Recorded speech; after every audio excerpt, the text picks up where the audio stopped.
দেখবেন যে তিনি যখন তার সন্তানদের সঙ্গে কথা বলছেন, ফাতিমাতুজ জাহরা রাদিয়াল্লাহু তাআলার সঙ্গে, তিনি বলছেন, ফাতিমা, মুহাম্মাদের কন্যা, আল্লাহর ব্যাপারে সতর্ক হও, আল্লাহর ব্যাপারে সাবধান থাকো, কারণ আল্লাহর সামনে আমি তোমাকে কোনো সাহায্য করতে পারবো না। তিনি এই কথা বলছেন নিজের মেয়েকে সাল্লাল্লাহু আলাইহি সাল্লাম। অন্য কথায় তিনি আমাদেরকে খুবই গুরুত্বপূর্ণ কিছু শিখাতে চাইছেন।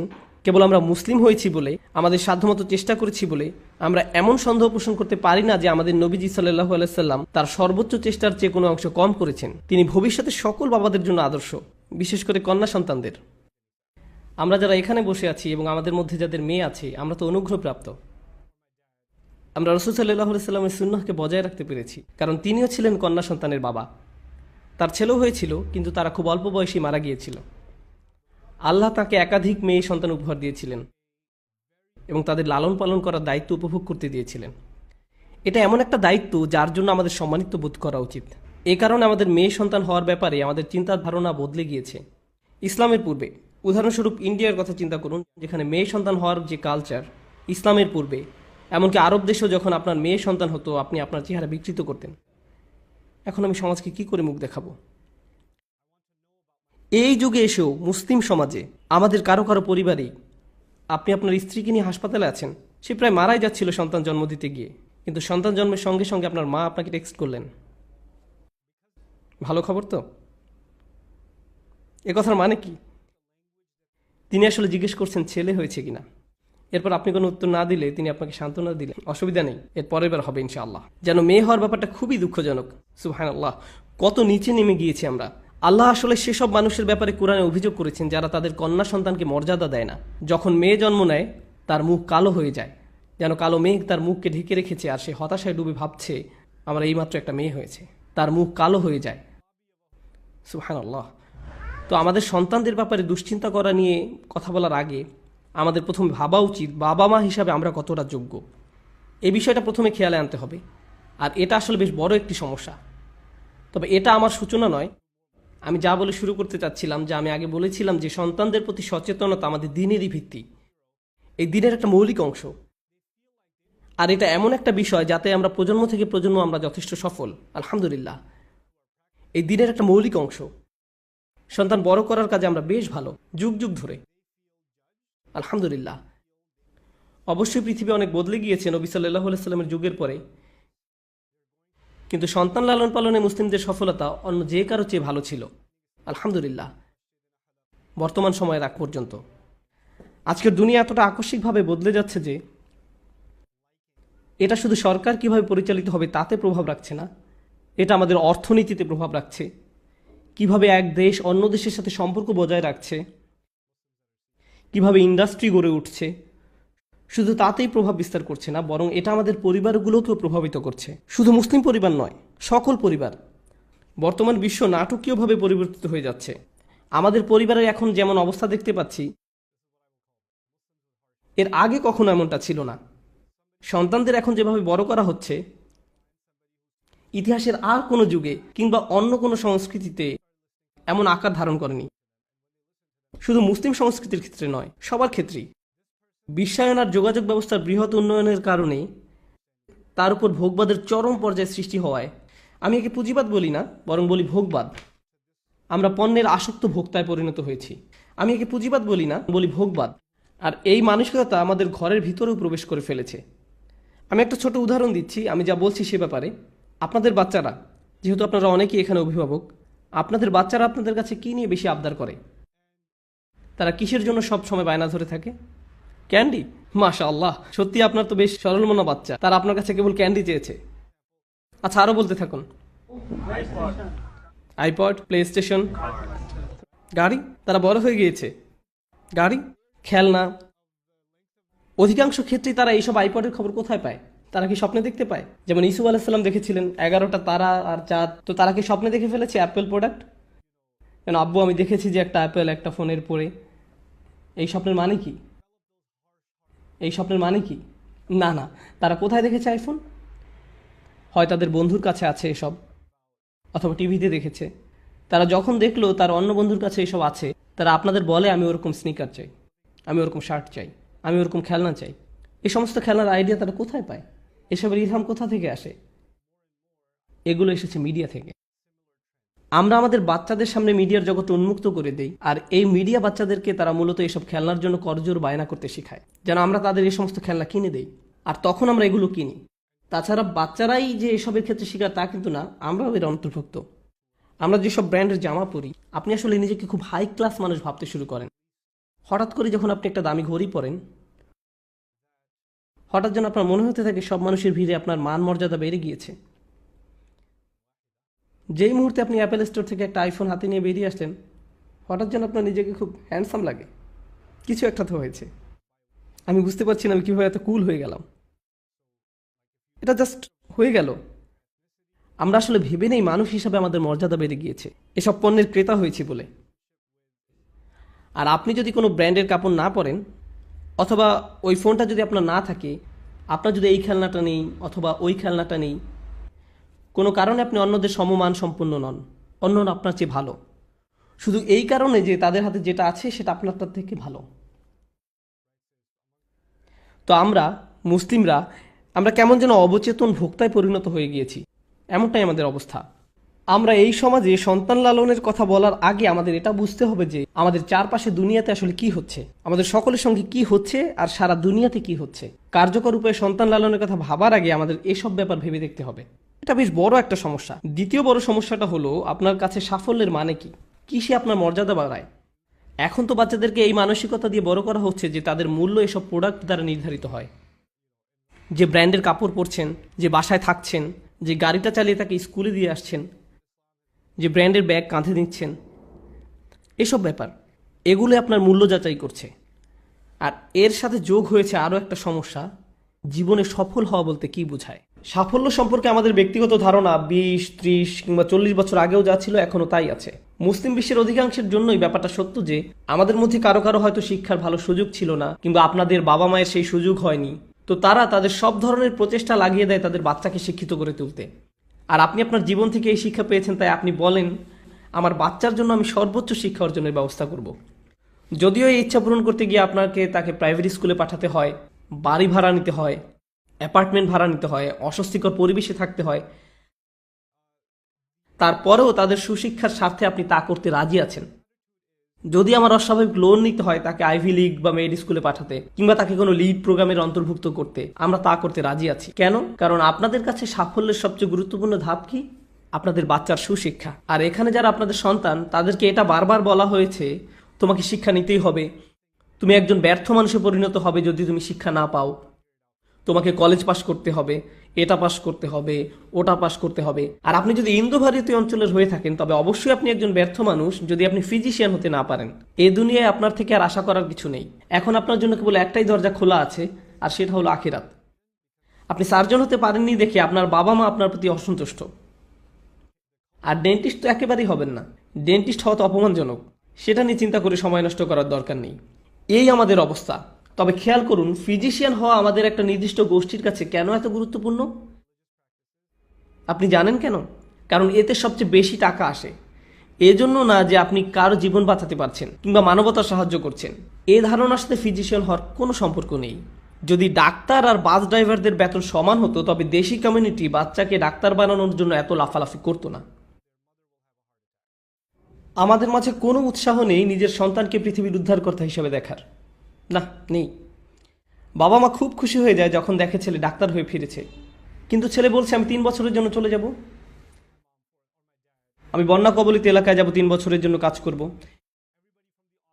এরপর আমি সোমালিয়া যাব, তারপর পাকিস্তান যাব, তারপর বাংলাদেশ যাব, তারপর মালয়েশিয়াতে।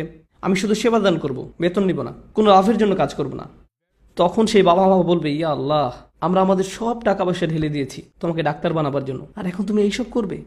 তোমার তো সেই রকমের রক্তচোষা মেশিনের অংশ হওয়া উচিত ছিল, ইন্স্যুরেন্স বা ফার্মাসিউটিক্যাল কোম্পানিগুলোর অংশীদার। আমরা তো তোমাকে তাই বানাতে চেয়েছিলাম। তুমি কেন মানুষের জীবন বাঁচাবে? তোমার সমস্যা কি? এই হলো আমাদের অবস্থা। এদিকে আমরা ভাবি আমাদের ছেলে মেয়েদের মাঝে ঝামেলা আছে। আমাদের উচিত আয়নায় নিজেদের দেখা। আমরা আসলে কাদের তৈরি করছি? কোনো একটা ব্যাপার একদম গোড়া থেকে পরিবর্তন হয়ে গিয়েছে। আমাদের কাছে সাফল্য হলো টাকা পয়সা। শিক্ষা সম্পর্কে আমাদের ধারণা হলো এমন একটা ক্যারিয়ার যাতে অনেক টাকা আসে। সবকিছুর মূলই অর্থ সম্পদ। আপনি যদি সফল হন এর মানে যে আপনার কাছে অনেক টাকা পয়সা আছে। আপনি যদি সফল হন তার মানে এই যে আপনি শিক্ষা অর্জন করেছেন কোন ফিল্ডে, যেখানে আপনার একটা ভালো ক্যারিয়ার হবে, যার মানে যেখানে আপনি অনেক টাকা পয়সা পাবেন। এটাই এখন সাফল্য।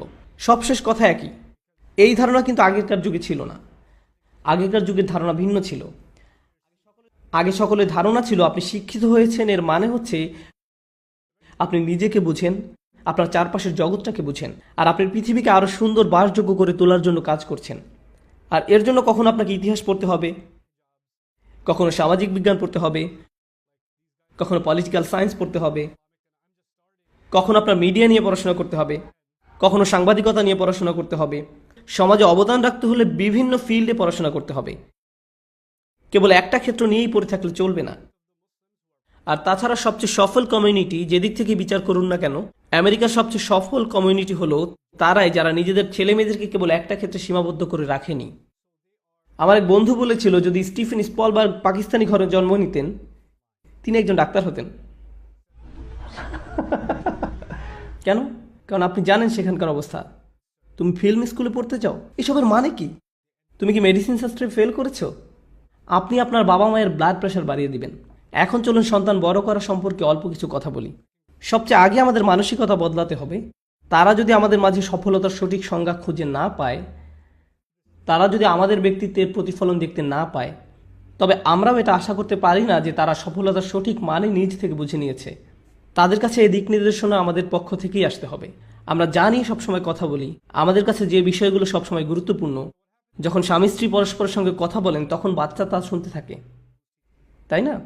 সবসময় তাদের কান সবসময় খোলা থাকে।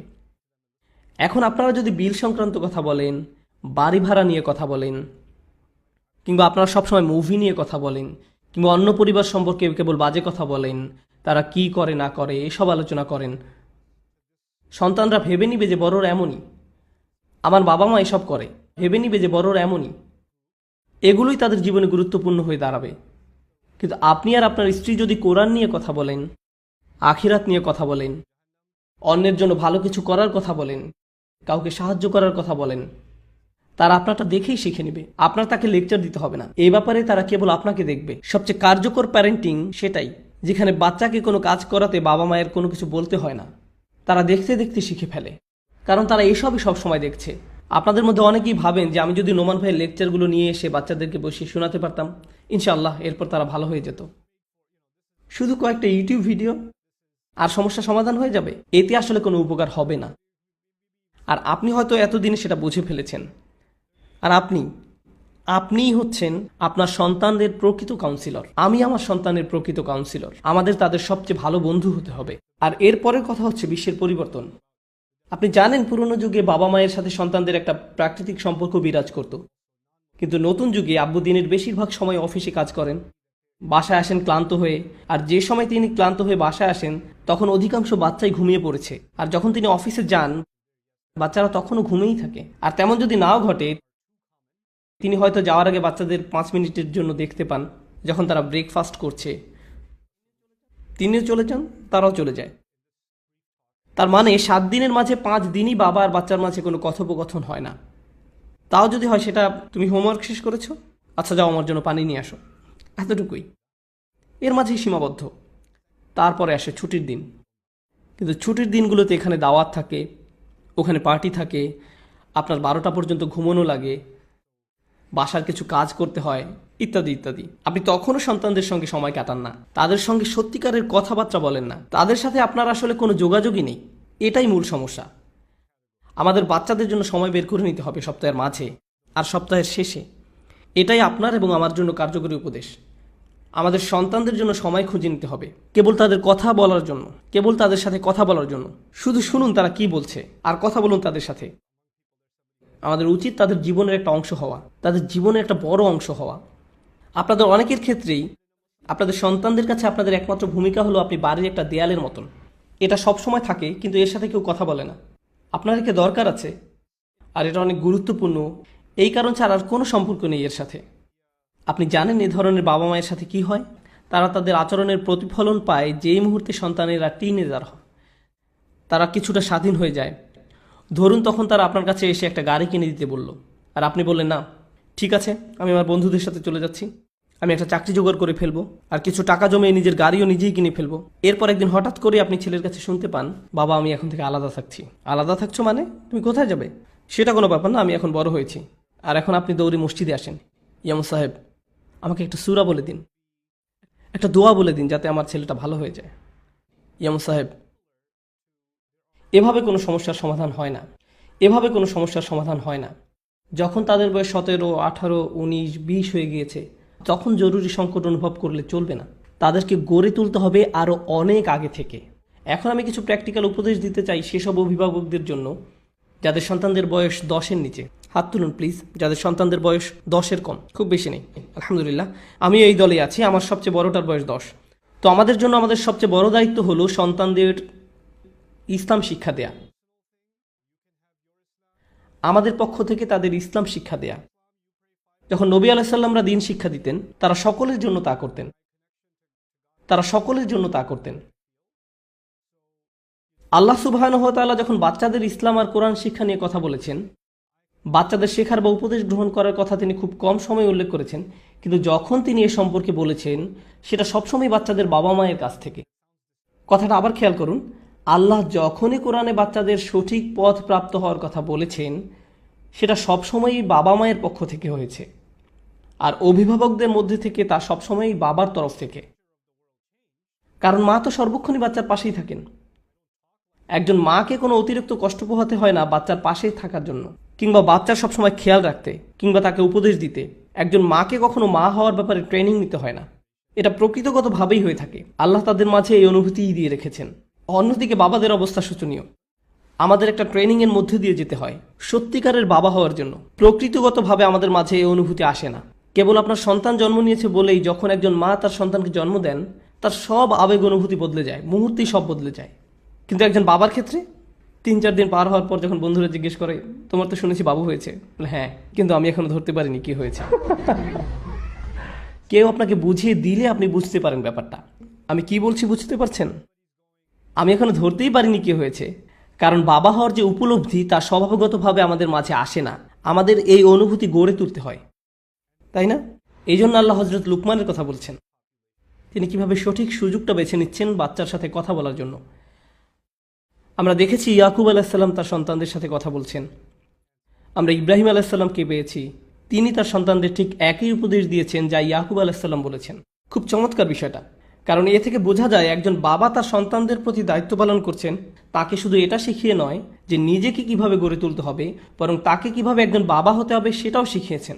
আমরাই আমাদের সন্তানদেরকে শিখাবো কিভাবে একদিন ভালো বাবা হতে হবে। কারণ ইব্রাহিম আলাইসাল্লাম শিখিয়েছিলেন ইসহাক আলাইসাল্লামকে, ইসহাক আলাইসাল্লাম শিখিয়েছিলেন ইয়াকুব আলাইসাল্লামকে। এক্ষেত্রে কোরআন কি বলছে? ইব্রাহিম এবং ইয়াকুব, অর্থাৎ একজন দাদা আর তার নাতি একদম একই কথা বলছেন। তারা কি কথাটা একই সময় বলেছেন? না, দুজনে সম্পূর্ণ আলাদা দুই প্রজন্মের। এই কথা বলছেন ইব্রাহিম আলাইসাল্লাম। ইব্রাহিম আলাইসাল্লাম বলেছিলেন ইসমাইল এবং ইসহাক আলাইসাল্লামকে, ইয়াকুব আলাইসাল্লাম বলেছিলেন তার 11 জন সন্তানকে। কিন্তু তারা অবিকল একই কথা বলেছেন, হে আমার সন্তানগণ, নিশ্চয়ই আল্লাহ তোমাদের জন্য এই ধর্মকে মনোনীত করেছেন, কাজেই তোমরা মুসলমান না হয়ে কখনো মৃত্যুবরণ করো না। কি অদ্ভুত সুন্দর! আল্লাহ বলছেন দাদা আর নাতি একই উপদেশ দিচ্ছেন। কেন? কারণ একই তারবিয়াহ বংশানুক্রমে চলে এসেছে। এই তারবিয়াহ কিভাবে একজন ভালো সন্তান হতে হবে শুধু সে বিষয় নয়, বরং এক সময় কিভাবে একজন ভালো বাবা হতে হবে তা নিয়ে। এটা সেই তারবিয়ার বৈশিষ্ট্য। অন্য কথায়, আমরা আমাদের সন্তানদেরকে তারবিয়া দিয়ে যাব যখন তারা পরিণত বয়স্ক হয়ে যাবে। আমরা তাদের সন্তানদের লালন পালন ব্যাপারে উপদেশ দিব। আর আমরা যদি আমাদের দায়িত্ব সঠিকভাবে পালন করতে পারি, আমরা যদি পেছনে ফিরে তাকাই, দেখব আমাদের অনেকের বাবা মা আমাদের প্রতি দুর্ব্যবহার করেছেন। অনেকের বাবা মা এমন ছিলেন, তারা তাদের বাচ্চাকে গালিগালাজ করতেন, তিরস্কার করতেন, অপমান করতেন। তাই যখন তাদের সন্তানের বাচ্চা হয়, তারা বলে আমি আমার বাবার চেয়ে ভালো বাবা হব, আমার বাবার মতো আমি হব না, আমি আমার বাচ্চাকে খুব ভালোবাসবো, আমি তার জন্য এই করব সেই করব। কিন্তু আমরা শেষে ঠিক আমাদের বাবার মতনই হয়ে যাই। সত্যিটা শুনতে আমরা পছন্দ করি বা না করি, কোনো না কোনোভাবে ঠিক তাই ঘটে। তো আমরা এখনো শিখছি প্রজন্মের পর প্রজন্মের প্রভাব। যদি আমরা আমাদের কাজ ঠিকমতো করতে পারি, তবে এটা ছাড়াও এখানে একটা গুরুত্বপূর্ণ প্রশ্ন আছে, ইব্রাহিম আলাইসাল্লাম আর ইয়াকুব আলাইসাল্লামের সন্তানেরা কি সমগুণ সম্পন্ন ছিলেন? ইব্রাহিম আলাইসাল্লামের সন্তান কে ছিলেন? ইসমাইল আর ইসহাক। আর ইয়াকুব আলাইসাল্লামের সন্তান কে ছিলেন? ইসু আলাইসাল্লাম, বিনিয়ামিন আর বাকি ভাইরা, তারা কি সমান গুণ সম্পন্ন ছিলেন? না, কিন্তু উপদেশ তো একই রয়ে গিয়েছে, তাই না? ঠিক একই পরামর্শ। আল্লাহ এখানে শিখাচ্ছেন যে আপনার বাচ্চারা সহজ হোক কিংবা জটিল হোক, আপনাকে আপনার কর্তব্য করে যেতে হবে। অভিভাবকত্বের কিছু অংশ কখনোই পরিবর্তন হয় না, তবে কিছু ক্ষেত্রে পরিবর্তন হয়, কিন্তু এই বিষয়ে অভিভাবকত্বের কোনো রূপান্তর ঘটবে না। আপনার সন্তানকে আপনার দ্বীনের শিক্ষা দিতেই হবে, এটা আপনার তরফ থেকেই ঘটবে। এই কাজটা কারি সাহেব করে দিবেন না, ইমাম বা খতিব সাহেব করে দিবেন না, আপনাকেই করতে হবে। তো এখন আমি আসল কথায় ফিরে আসি। আমি আপনাদের সাথে কিছু বাস্তবসম্মত তাৎক্ষণিক উপায় শেয়ার করতে চাই, যা আমি সহ আমাদের সকলের কাজে লাগতে পারে। এটা আমার ব্যক্তিগত ধারণা যে ইসলামী শিক্ষা ব্যবস্থায় একটা বিপ্লব ঘটা দরকার। আমি এই কথা দ্বারা কি বোঝাতে চাচ্ছি, এখন ইসলামিক স্টাডিজ হচ্ছে আলিমদের জন্য। একজন আলিম পড়াশোনা করবেন ফিক, হাদিস, তাফসির, আকিদা এসব নিয়ে। তারা এসব কিছু নিয়ে পড়াশোনা করে একজন আলিম হবেন, আর তারা এই বিষয়সমূহ নিয়ে অনেক উচ্চ লেভেলের পড়াশোনা করবেন। কিন্তু ঠিক তাদের নিচেই আরেকটি লেভেল আছে, যেটা আমাদের আসলে তৈরি করে নিতে হবে। এটা তেমন একটা দেখা যায় না এখনো। আমাদের সৃষ্টি করতে হবে ইসলামী শিক্ষার এমন একটা লেভেল যেখানে আমরা কেবল আমাদের দৈনিক জীবনযাপনের জন্য ইসলাম শিখব। আমি এখানে ফিক শিক্ষার কথা বলছি না, আমি বলছি বাবাদের প্রতি উপদেশের কথা, স্ত্রীদের প্রতি উপদেশের কথা। এরকম একটা কারিকুলাম, কিভাবে একজন ভালো মুসলিম স্ত্রী হতে হয়, কিভাবে একজন ভালো মুসলিম স্বামী হতে হয়, কিভাবে একজন ভালো মুসলিম বাবা হতে হয়, কিভাবে একজন ভালো মুসলিম ছেলে হতে হয়, ভালো মেয়ে হতে হয়, আল্লাহ কি কি উপদেশ দিয়েছেন এই ব্যাপারে আমাদের একজন ভালো মানুষে পরিণত করার উদ্দেশ্যে। এটাই হলো শিক্ষা। সত্যিকারের শিক্ষা মানে এই না যে আপনি C++ জানেন, আপনার মাইক্রোসফটের উপর একটা সার্টিফিকেশন আসছে, আপনার সিস্কোয়ের উপর সার্টিফিকেশন আছে, আর এর সাথে আপনার অ্যাকাউন্টিংয়ের উপর একটা ডিগ্রি আছে, আপনি MBA করেছেন। এত কিছুর মানে হলো আপনি জানেন কিভাবে টাকা পয়সা বানাতে হয়। এর দ্বারা কেবল এটাই বোঝা যায় যে আপনি অর্থ উপার্জনের পথ জানেন। এই শিক্ষা আপনাকে একজন ভালো মানুষে পরিণত করে না। আমি এমন অনেক ফিজিশিয়ানদেরকে চিনি যারা মানুষ হিসাবে জঘন্য।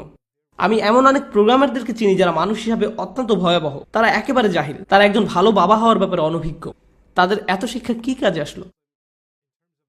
এইসব কেবল বুদ্ধিমত্তার শ্রম। আপনার ফ্যাক্টরিতে আপনি কেবল একজন দক্ষ শ্রমিক।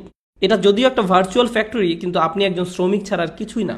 আমাদেরকে ইসলামী শিক্ষা ব্যবস্থায় এক বৈপ্লবিক পরিবর্তন আনতে হবে, যে শিক্ষা ব্যবস্থার মূল লক্ষ্য সবাইকে আরো ভালো মানুষে পরিণত করা, আদব শিখানো। কিছু বিশেষ দিকে আমাদের সাহায্য প্রয়োজন, যা আগে কখনো প্রয়োজন হয়নি। আমি আপনাদের বলেছিলাম যে আমাদের ঘরের ভিতরে যা হচ্ছে সেটাও বর্তমানে টার্গেট করা হচ্ছে। বেশিরভাগ মুসলিম বাবা এখন জানেনই না ভালো বাবা হওয়ার মানে কি।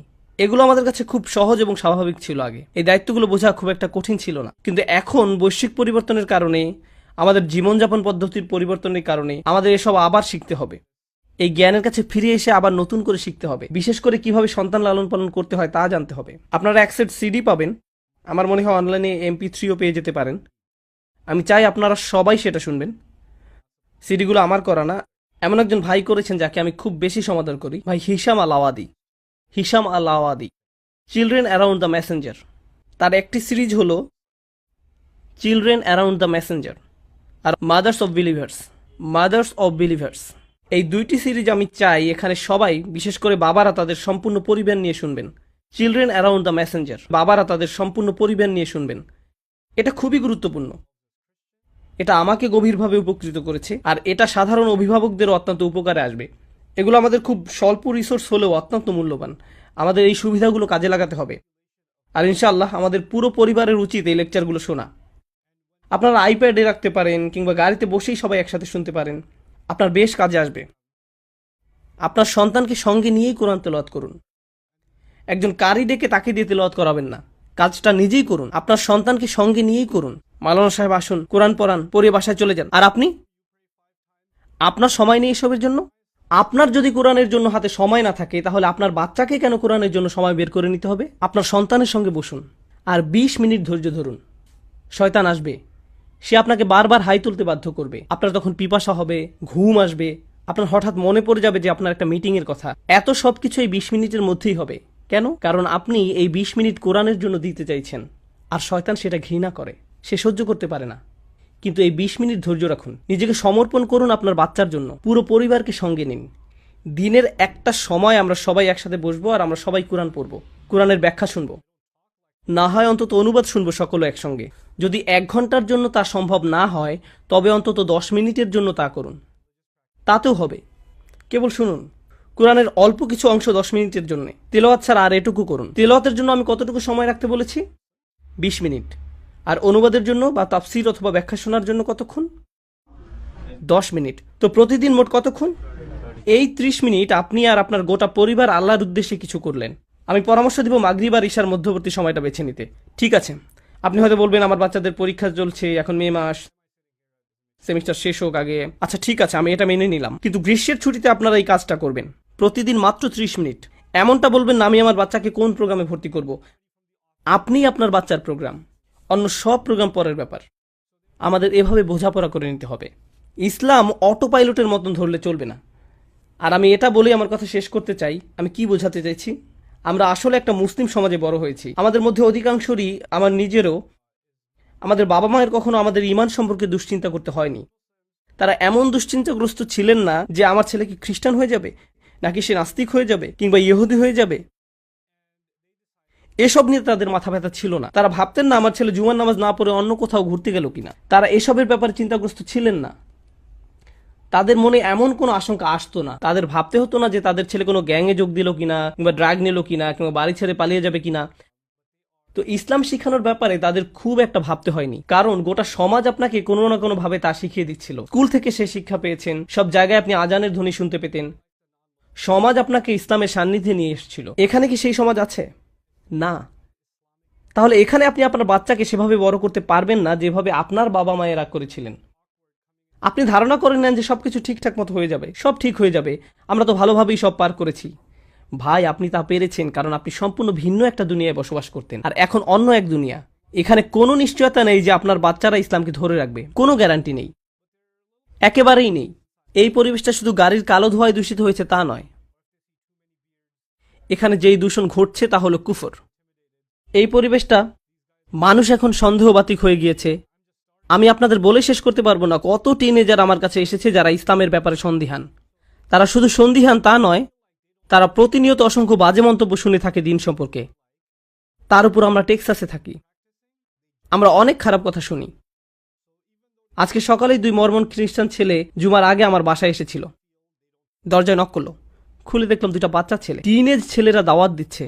আমি তখন ভাবছিলাম, ইস, আমাদের মাঝেও যদি এমন ছেলেরা থাকতো। আপনি কোনো টিনেজ ছেলেকে দেখেছেন যে সকালে উঠে তৈরি হয়ে নেয়, সুন্দর জামা কাপড় পরে, ইউনিফর্মের মতো বাইক নিয়ে বেরিয়ে পড়ে, এখন বাইরে 92 ডিগ্রি, এর মধ্যে তারা ঘরে ঘরে যেয়ে বলে আমরা আপনাকে সৃষ্টিকর্তার বাণী সম্পর্কে বলতে চাই। আপনি জানেন এটা করার জন্য কতটা সাহস দরকার?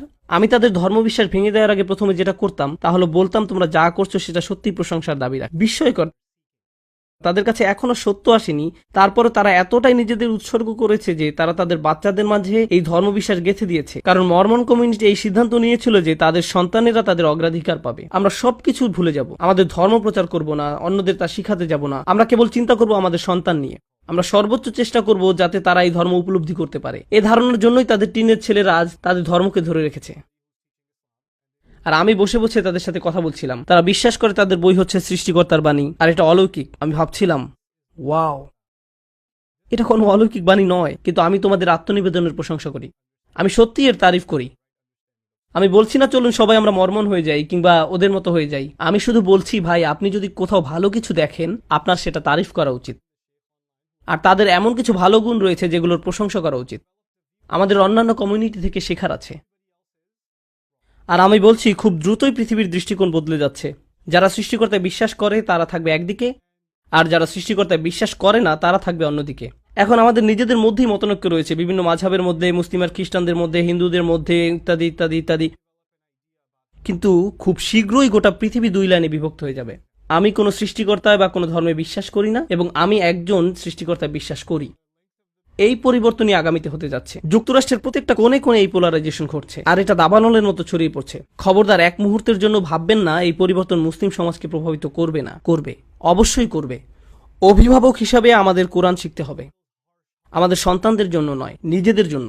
আমাদের কোরআন পড়তে হবে আর এতটাই ভালোবাসতে হবে কোরআনকে যে আপনার বাচ্চারা বড় হতে হতে জানবে, আমার বাবা, কেউ যদি তাদের জিজ্ঞেস করে তোমার বাবা কি করতে ভালোবাসতেন, তারা বলবে আমার বাবা কোরআন পড়তে ভালোবাসতেন। তিনি সবসময় কোরআনের কথা বলতেন। আমি কোরআন সম্পর্কে যেসব জেনেছি তার অধিকাংশই আমার বাবার কাছ থেকে জেনেছি। তিনি সবসময় কোরআনের ব্যাখ্যা শুনতেন, সবসময় আমাকে আরো বেশি তিলাওয়াত করতে বলতেন। তিনি এটা সবসময় মুখস্থ করতেন, তিনি এর তেলাওয়াত শুনতে ভালোবাসতেন। আমাদের নিজেদেরকে কোরআনের জাতি হিসাবে গড়ে তুলতে হবে। কেন? কারণ নবী সাল্লাল্লাহু আলাইহি সাল্লামকে সন্দেহগ্রস্ত মানুষেরা ঘিরে রেখেছিলেন, ঠিক যেমনটা আমাদেরকেও সন্দেহগ্রস্ত মানুষেরা ঘিরে রেখেছে। এবং সেই সময় একমাত্র জিনিস যেটা আপনাদের বিশ্বাস অটুট রাখবে সেটা কি? কোরআন, আল্লাহর বাণী। এটা তাদের দৃঢ় পদ রেখেছিল। আমাদের আবার সেই জাতিতে পরিণত হতে হবে। আমরা এবং আমাদের সন্তানেরা আমরাই হব কোরআনের নতুন প্রজন্ম। আমাদের জীবনের কেন্দ্রবিন্দুতে কোরআন থাকতে হবে। দিনে 30 মিনিট করে পড়া শুরু করুন, কেবল 30 মিনিট। কিন্তু এখানে যারা অভিভাবক, আমি জানতে চাই না আপনার বয়স 45, 55, 65 নাকি 75, যাই হোক না কেন, কোরআন মুখস্থ করুন। মুখস্থ করা শুরু করে দিন। আল্লাহ কোরআনের উপর কোনো বয়স সীমা রাখেননি। আল্লাহ সেটা করেননি, আপনি করেছেন। আপনি আল্লাহকে দেখান যে আপনি তার বইকে ভালোবাসেন, আর তখনই আল্লাহ আপনার জীবনে বরকত ঢেলে দিবেন, যা আপনি কখনো আশা করেননি। আপনার এখন অন্য কাউকে জিজ্ঞেস করতে হয় কিভাবে সন্তান লালন পালন করবেন, কিন্তু আল্লাহ নিজেই আপনাকে সেই উপদেশ দিবেন তার বইতে। তিনি আমাদেরকে আমাদের সব প্রশ্নের উত্তর দিয়ে দিচ্ছেন তার বইতে। আমাদের অবশ্যই এই বইয়ের সঙ্গে একটা সম্পর্ক থাকা উচিত। আমি আপনাদের বলছি, আমাদের মুসলিম সমাজে অধিকাংশ সমস্যা এই জন্যই সৃষ্টি হয়েছে যে আমরা কোরআন থেকে বিচ্ছিন্ন হয়ে পড়েছি। আমাদের এই বইয়ের জন্য কোনো অনুভূতি নেই, কোনো ভালোবাসা নেই, কোনো সম্পর্ক নেই। আমরা উপদেশ নেওয়ার জন্য এর কাছে যাই না। আমরা প্রতিদিনের তেলাওয়াত করি না, মুখস্থ করি না। আমরা এই বই আরো বেশি বেশি বোঝার চেষ্টাও করি না, অনুরাগ দেখাতে পারি না। আল্লাহ তার বাণী পাঠিয়ে এই উম্মতকে কতটা সম্মানিত করেছেন, অথচ আমরা এই বাণীর প্রতি যথেষ্ট ভালোবাসা দেখাতে পারিনি। আমরা যদি তা পারি, আমি বলছি আপনাদের সকল সমস্যা দূর হয়ে যাবে। আল্লাহ সুবহানাহু ওয়া তাআলা বলছেন, যখন আহলে বাইতদের কথা বলেছেন, তিনি বলেন তারা যদি কেবল তাওরাত আর ইনজিলকে দৃঢ়ভাবে প্রতিষ্ঠিত করত, তাহলে তারা উপর এবং নিচ থেকে আহার করত। তাদের দুনিয়া তাদের জন্য জান্নাত হয়ে যেত, কেবল যদি তারা তাওরাত আর ইনজিল প্রতিষ্ঠিত করত। তাহলে আল্লাহ এখানে আমাদের কি বলেছেন? আমরা প্রতিষ্ঠিত করব কোন বইটি? কোরআন। তা করলে আমরা উপর এবং নিচ থেকে আহার করব। আল্লাহ এই দুনিয়াকে জান্নাতে পরিণত করে দিবেন। শুধু তার কিতাবের দিকে ফিরে আসুন। এটাই অভিভাবকদের প্রতি আসল উপদেশ। আমরা আমাদের সন্তানদের কাছে যে স্মৃতি রেখে যেতে চাই, আমার বাবা ভিডিও গেমস ভালোবাসতেন, মুভি দেখতে ভালোবাসতেন, কিন্তু সবকিছুর চেয়ে তিনি বেশি কোরআন ভালোবাসতেন। তিনি বাস্কেটবল খেলতেও খুব পছন্দ করতেন, কিন্তু তার চাইতেও কোরআন বেশি ভালোবাসতেন। কোরআন ছিল তার সত্যিকারের ভালোবাসা। আর তিনি এটা নিশ্চিত করেছেন আমরাও কোরআনকে সেভাবে ভালোবাসি। তিনি কোরআন থেকে গল্প বলে শোনাতেন, আমাদের এখান থেকে উপদেশ দিতেন।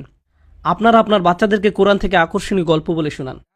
আর আপনি পারবেন না তাদেরকে সেসব গল্প বলতে যদি আপনি নিজেই না এর প্রতি কোনো আকর্ষণ অনুভব করেন। আপনি যদি সেসব গল্পে নিজেই মুগ্ধ না হন, তবে আপনি আপনার বাচ্চাদের চমৎকৃত করতে পারবেন না। কিন্তু ভাই, তাদের শৈশবকাল আপনি, অন্য কেউ নয়, আপনাকেই কোরআন থেকে তাদের গল্প বলে শোনাতে হবে। আপনাকে এই কাজটা করতে হবে। আমি সেদিন আমার এক মেয়েকে ইসু আলাইহিস সালামের গল্প শোনাচ্ছিলাম, আর আমি গল্পটা শেষ করিনি। সেই 4 দিন ধরে বারবার জিজ্ঞেস করছে, আব্বু এরপর কি হলো? আচ্ছা, এরপর তাকে জেলে পাঠানো হলো। তারপর কি হয়েছে এখন বলবো না, পরে বলবো। আজকে হোটেলে যাওয়ার পথে তাকে বলবো ইনশাআল্লাহ জেলে পাঠানোর পর কি হলো। কিন্তু আমাদের এই গল্পগুলো সৃজনশীলভাবে মজা করে বাচ্চাদের শোনাতে হবে। আর গল্পগুলো অসম্ভব সুন্দর, অসাধারণ বৈশিষ্ট্যপূর্ণ। বিশেষ করে আপনি যখন কোরআনের দৃষ্টিকোণ থেকে তা পড়েন, খুব সুন্দরভাবে গল্পগুলো বর্ণনা করা হয়েছে। আল্লাহ সুবহানাহু ওয়া তাআলা আমাদের কোরআনের জাতি হওয়ার তৌফিক দান করুন। আমাদের সামর্থ্য দিক যেন আমরা তা আমাদের সন্তানদের মাঝে গেঁথে দিতে পারি। আমাদের সন্তানদের সঙ্গে সৎ, সরাসরি এবং খোলামেলাভাবে আলোচনা করুন। তাদের জিজ্ঞাসা করুন তারা স্কুলে কি শুনছে, তারা কি কি সমস্যা হয়। তারপর নিজেই আল্লাহর বইয়ে তার সমাধান খুঁজুন। তুমি জানো তোমার বন্ধু যে তোমাকে কথাটা বলল, তুমি যে বাজে জিনিসটা দেখলে, আল্লাহ এই সম্পর্কে কি বলছেন, চলো তোমাকে দেখাই।